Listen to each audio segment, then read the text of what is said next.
Welcome to the Washington Heights Church podcast. We're so glad you're here.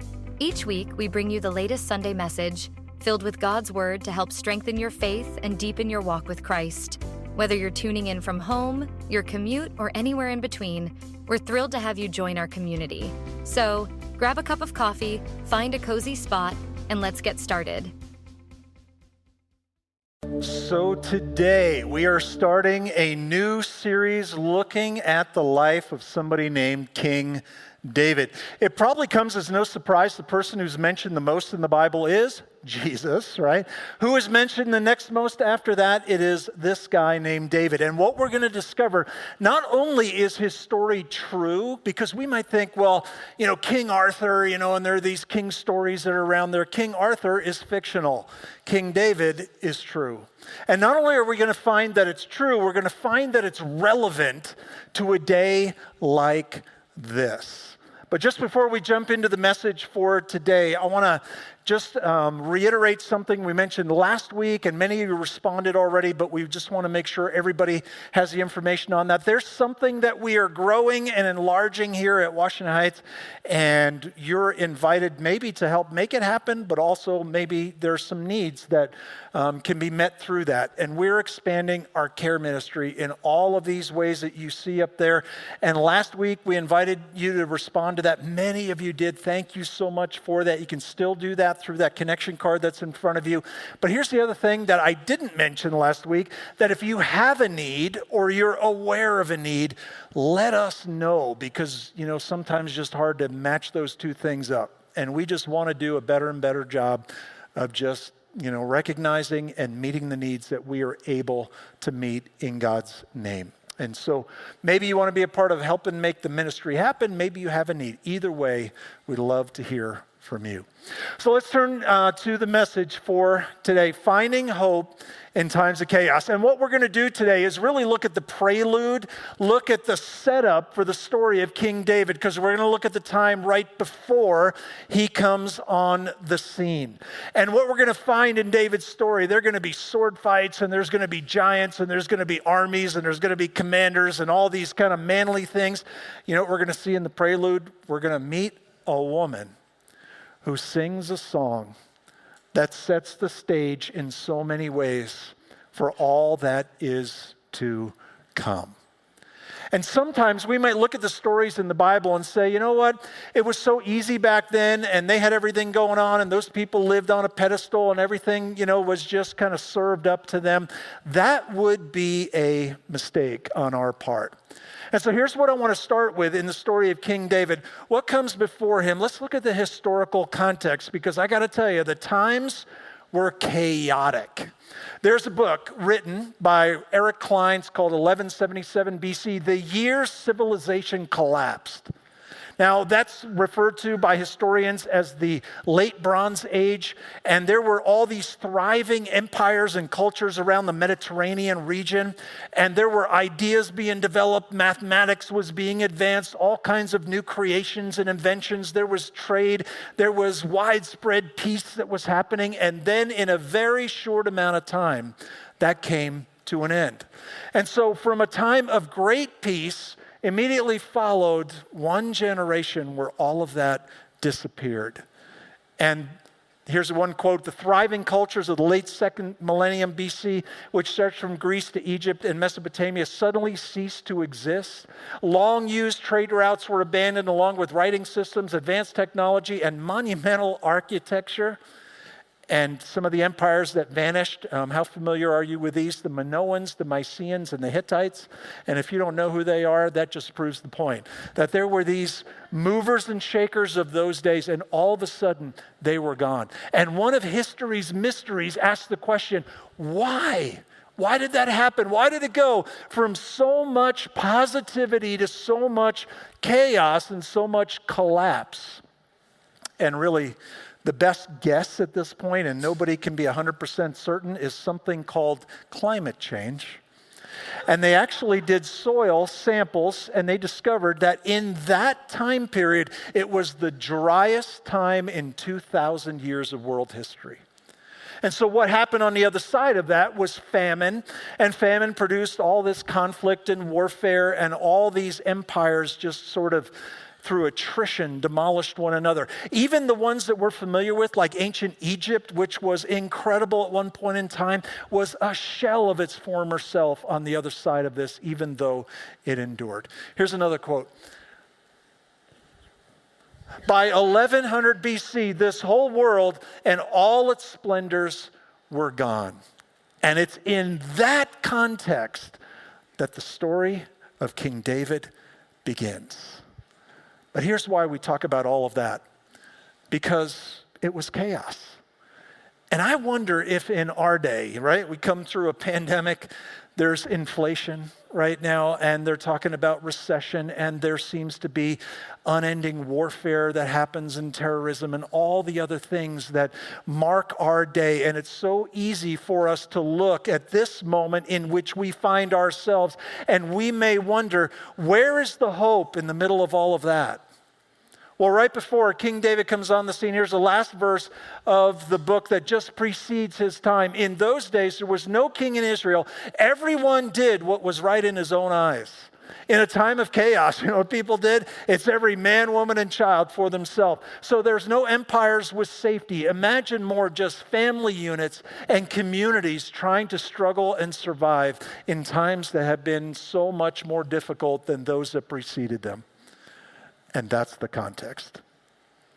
And I think it's easy for us to ask this question in the middle of times like that. Where is the hope in a world full of chaos? Where are we supposed to look? What are we supposed to do? Well, enter onto the scene everything that precedes King David, who's just about to arrive. 1 Samuel chapter 1, verse 1, there was a certain man whose name was Elkanah, the son of Jehoram. He had 2 wives. Now, sometimes people will say things like this. See, the Bible promotes polygamy. It does not promote polygamy. It tells it the way it is. It tells us that it was there, and every time you see it in the Bible, it is never a good experience. So the Bible is not giving thumbs up to that, but it just says that it's there, and that's all we're going to comment on that. The name of the one wife was Hannah, and the name of the other was Peninnah.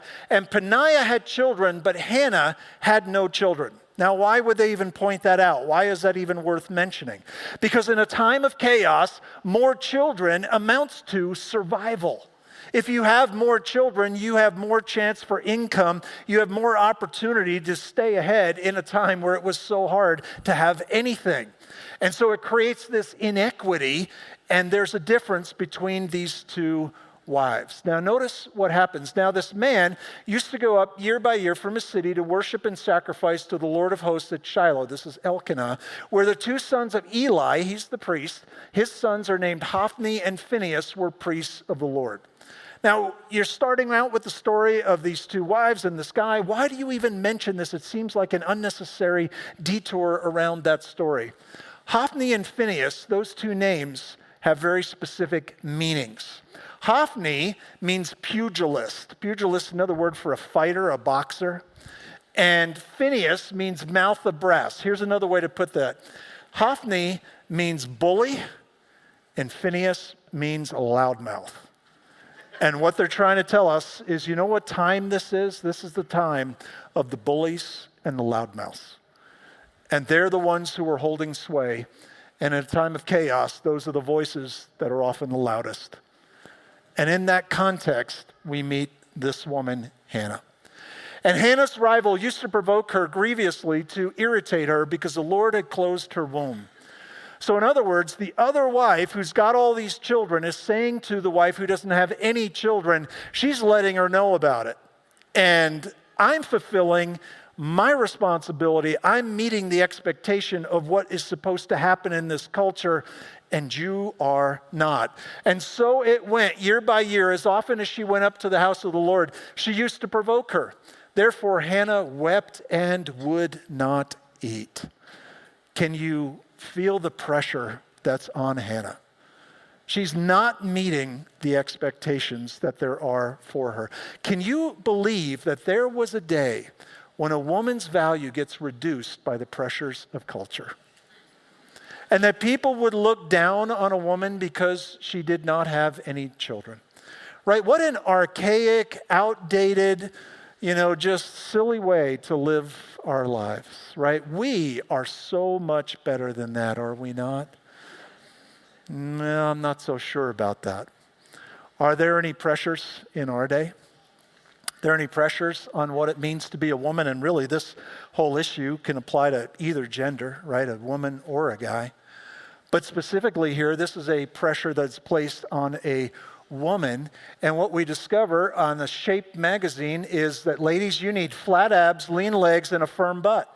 Otherwise, culture may, judge you because you're not matching up. Are we doing better? I think in many ways we're doing worse than they did back in 1100 BC. Oh, and by the way, get on the zero belly diet. I don't know how you have zero belly, but apparently you can do that. I would have put, this is on Shape magazine. Purely I was researching for this message. That's the only reason I was looking at. And I was going to put the image from the cover up there, but it wouldn't be appropriate to show it in church, and it's so unrealistic. But here's why we say this. The voice of Peninnah, the wife who's got all the kids, it's still speaking. But it speaks a little bit differently today. How about social media? Do we have any issues with that? How Instagram harms young women, according to research, Forbes magazine just last year. Eating disorder risk increase, depression, lower self-esteem, appearance anxiety, body dissatisfaction, social media use, increased desire for cosmetic surgery, a drive for thinness, increased with Instagram use. Those who compare themselves are at greater risk, suicidal thoughts linked to social media use. Is the voice of Peninnah still speaking? Of this is who you need to be, and this is the expectation that you need to fill. And what are we to do in response to voices like that? And Elkanah, her husband, Hannah's husband, said to her, "Hannah, why do you weep, and why do you not eat? And why is your heart sad? Am I not more to you than 10 sons?" Basically, this is a clueless husband who goes, "Yeah, you don't have any kids, but you got me. And isn't that better than all of that?" And the implication is, no, it's not. Typical clueless guy on this day here. But here are the two voices that are speaking to Hannah. And this comes from one of the top Hebrew scholars. His name is Robert Alter. And he says, in Hannah's story, you hear these two voices. One is the voice of social approval. Here's the expectation you need to meet. And the other one is male affection. That isn't it more important to you that I would care about you and desire you? Isn't that even better? What's interesting and what Robert Alter points out in this story is that Hannah does not answer either voice. She doesn't say, "Yep, I'm going to pursue that," or "Yep, I'm going to pursue that." Hannah teaches us something really important. To refuse the voices that tempt us to base our self-worth on the expectation of others or the affection of others. And those two voices still speak, and I think they speak maybe louder than ever. And we have them in front of us every day. And the challenge that we have in this day is we may wonder, yeah, but what other alternatives do I have? And in a time where there is so much uncertainty and maybe even so much chaos, how do you find hope in the middle of that? And when that's what you're around every day and those are the voices that you hear. But here's what Hannah tells us. You know what? The hope is not found there. And you can chase those voices for the rest of your lives and you will never find the hope for which we search. Well then, where else do we go? After they had eaten and drunk in Shiloh, Hannah rose. And we look at that and we go, okay, well, that's just a sentence and tells us Hannah got up. That's actually a Hebrew idiom. An idiom is a figure of speech, and we don't use that one, but we use them. Let me give you one example. When we say somebody put their foot down, what do we mean? It's not that their foot was in the air and they put it down literally. We mean they made a decision. They said no. They made a commitment. This is a way of saying Hannah made a decision. Hannah got up. Hannah took into her control the things that she could control. Hannah gets on her way. Now, where does she go? Right? These voices are speaking to her. Where's she going to go? she goes to the temple.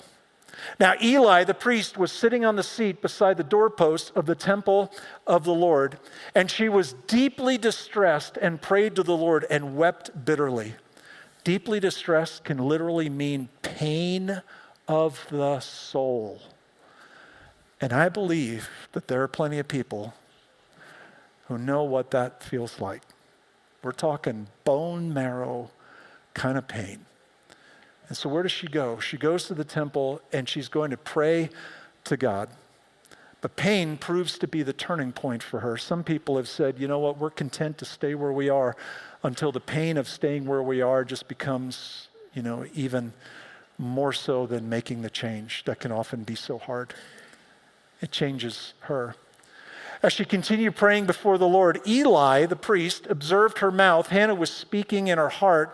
Only her lips moved, and her voice was not heard. So lips are moving, not any sound. Therefore, Eli took her to be a drunken woman. Can I just say, clergy are not always the brightest bulb in the pack, okay? And this is the guy who's over that and observing, and that's his conclusion. Eli said to her, how long will you go on being drunk? Put your wine away. But Hannah answered him, no, my Lord, I'm a woman troubled in spirit. I have drunk neither wine nor strong drink, but I've been pouring out my soul before the Lord. Do not regard your servant as a worthless woman, for all along I've been speaking out of my great anxiety and vexation. So, hey, I think you're a troublemaker. No, I'm not a troublemaker. I'm just really hurting. And it's been really hard. Now, if somebody said that to you, what would be maybe the next right thing to say? Maybe say, well, what's happening? What's going on, right? You would expect that there would be some kind of good response. Eli said, go in peace. And the God of Israel grant your petition that you've made to him. In other words, he says, have a good one. We'll see ya.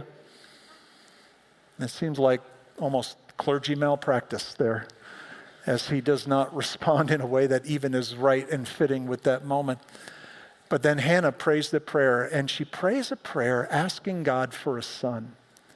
And she says, if you grant me a son, I will dedicate him to you. And it sounds like what she's doing is negotiating with God, but that's not what it's teaching us.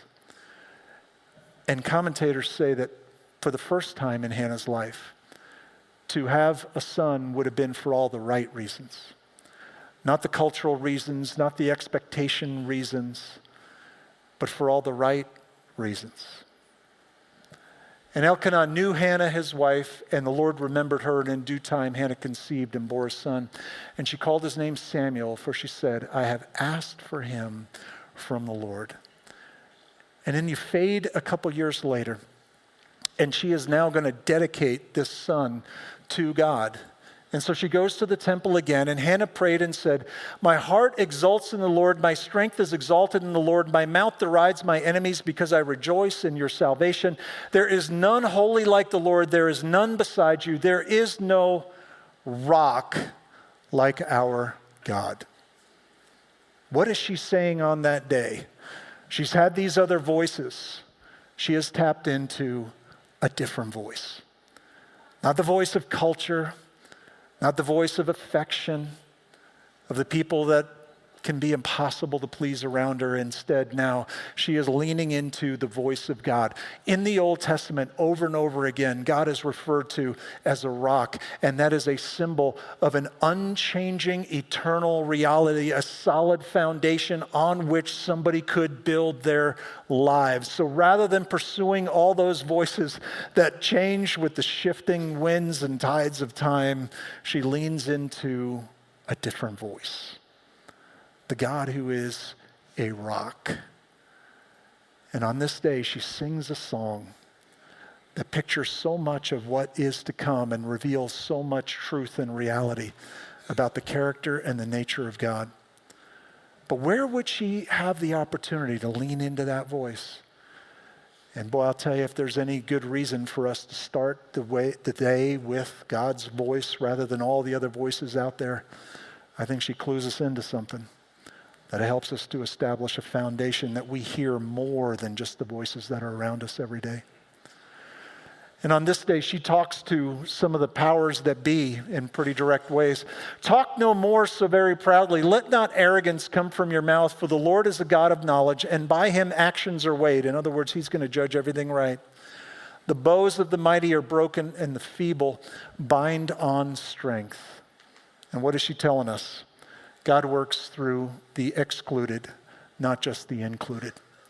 At a time where the loudmouths and the bullies were holding sway, and wouldn't a time of chaos be the time when those who were strong in every way that we can think of strong, being literally strong, wouldn't they be the ones who would pull all the strings and make everybody else do their bidding and just be in charge of everything? But she says, no, there's a greater reality than that. And there is a God who works in ways that are often very different than the way that this world works. And God works through the excluded, not just the included. Look at this. He raises up the poor from the dust. In those days, the poor were on the outside looking in. He lifts up the needy from the ash heap. Ash heap is another way of saying the garbage dump, to make them sit with princes and inherit a seat of honor. There's a God who works in ways that are different than the way that this chaotic, strength is everything, leverage all of your power. And that's often just the way that it goes. But she says, no, there's more going on. In God's economy, things work different. This image here about God raising people up made me think of something that I became aware of a while ago. Maybe you've heard about it. It's called the landfill harmonic. And in the country of Paraguay, there is this garbage dump. And after a while, people discovered there are children who live in the garbage dump. They're orphans, and they survive in this garbage dump. Well, there was one man who decided he was going to do something about it. He's the man on the right here, and his name is Fabio Chavez.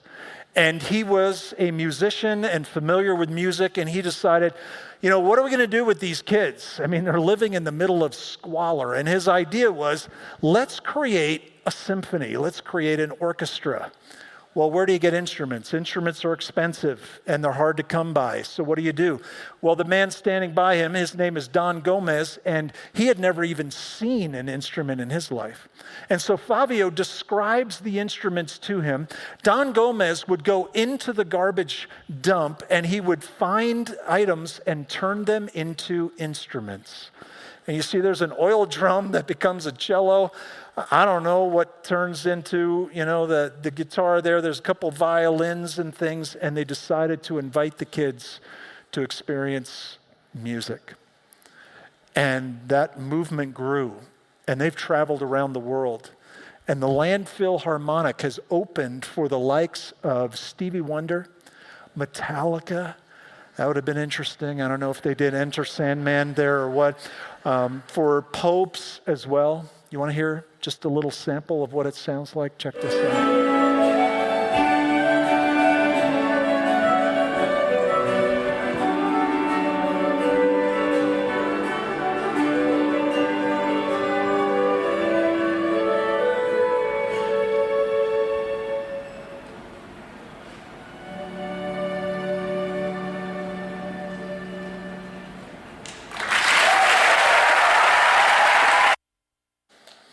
That picture, I think, has a lot to say in this day. Because I think in this day there are many people who would view themselves as being on the ash heap and thinking that it's a day of the powerful and the influencers and the strong and all the kind of different ways that we would define that. And if you have kind of positioned yourself in the place of the ash heap, you got to recognize that there's a God who works in ways that are different than this world. And he works through the excluded, not just the included.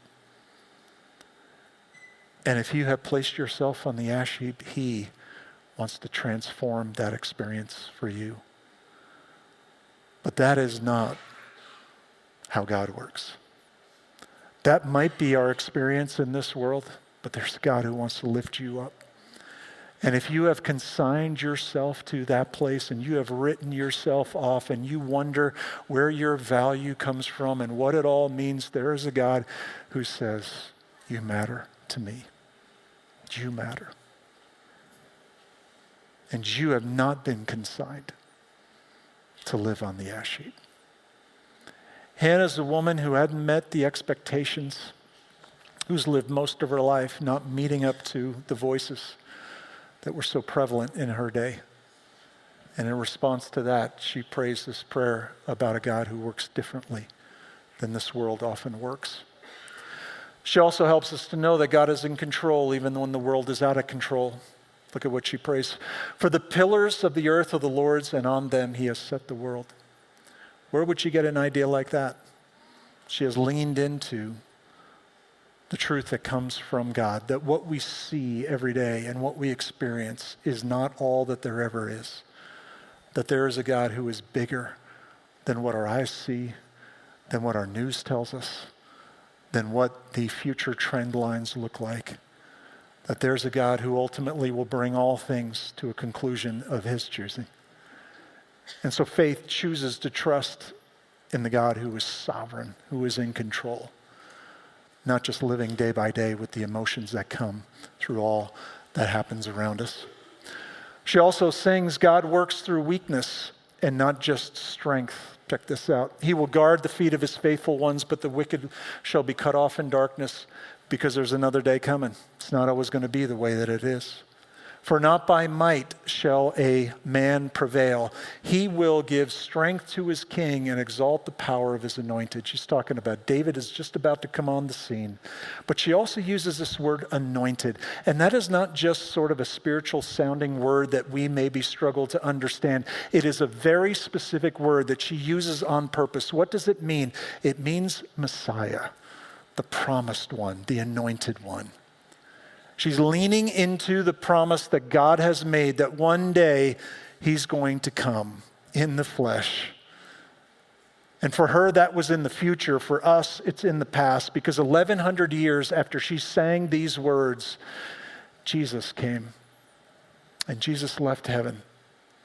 And he chose to become excluded so that everybody could be included in what God was seeking to do to bring people to himself.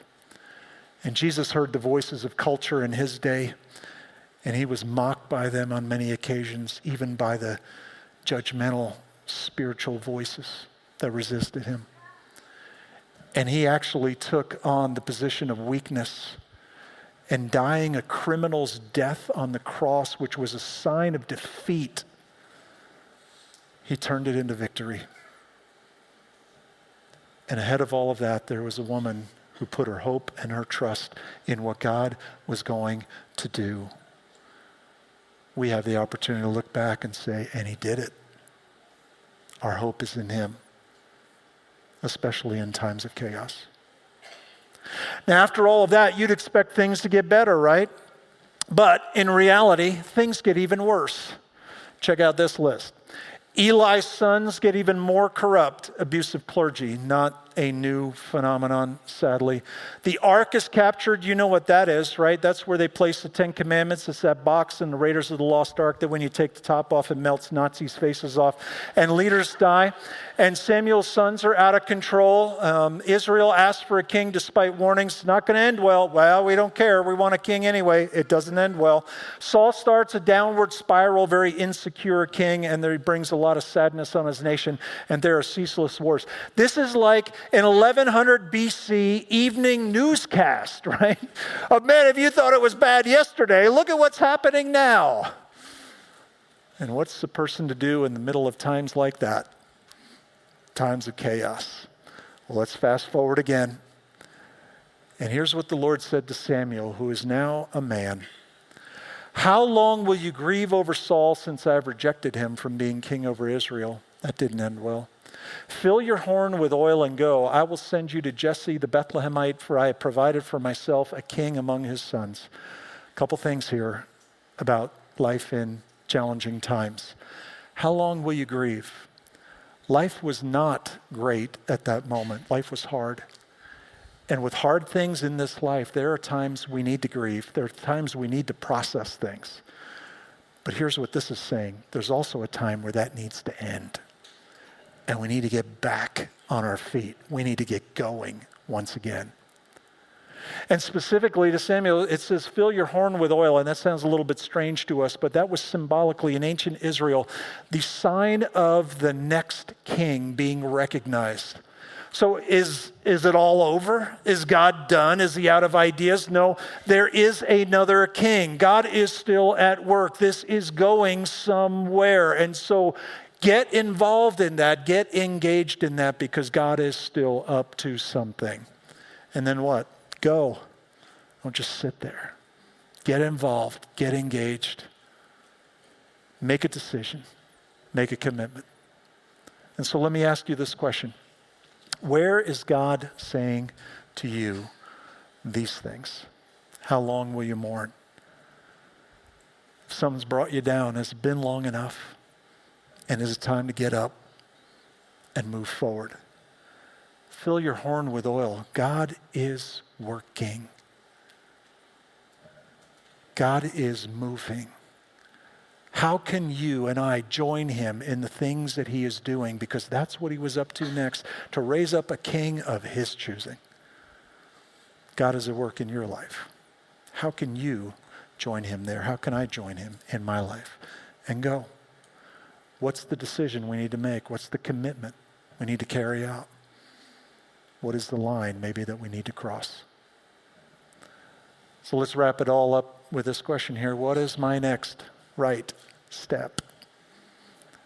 And in days that many people define as chaotic, unpredictable, uncertain, what's a person to do? What is my next right step? Could it be that maybe it's to cross the line of faith and trust in Jesus? Could it be that maybe it's to enlarge the circle? I've shrunk it way down, but I need to get beyond myself and be involved in the things that God is doing around me and the lives of the people who are around me? Is it making the commitment to get connected with other people and not journey alone?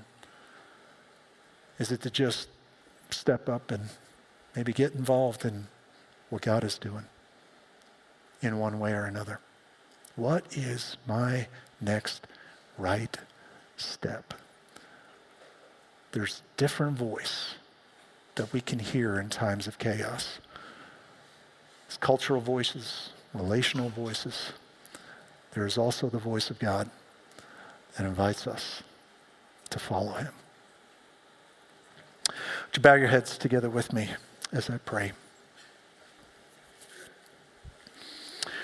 So God, thank you for who you are at all times. And God, maybe especially in challenging times, we need to lean into you all the more. And so again, we ask that our confidence would be in you and not in ourselves, but knowing that there is a God who is powerful, who is sovereign, who is on the move, who is at work, who is redeeming, rebuilding, and restoring. God, how can we follow after you in all the right ways in a day like this? Would you teach us that, each and every one of us? And may there be a deep sense of confidence in who you are and the many things that you are doing. Lead us in the direction, God, that draws us closer to you and helps us to join you all the more. And we ask it for your honor and for your glory alone. So we pray it in Jesus' name. Amen. We hope you enjoyed today's message. If you found this sermon meaningful, please subscribe, rate, and leave a review. Your support helps us reach more people and spread the word. Stay connected with us throughout the week by following us on social media at Washington Heights Church on Facebook and Instagram, and by visiting our website at whc.faith. For more information and additional resources, check out the podcast description below. Thank you for joining us. See you next week.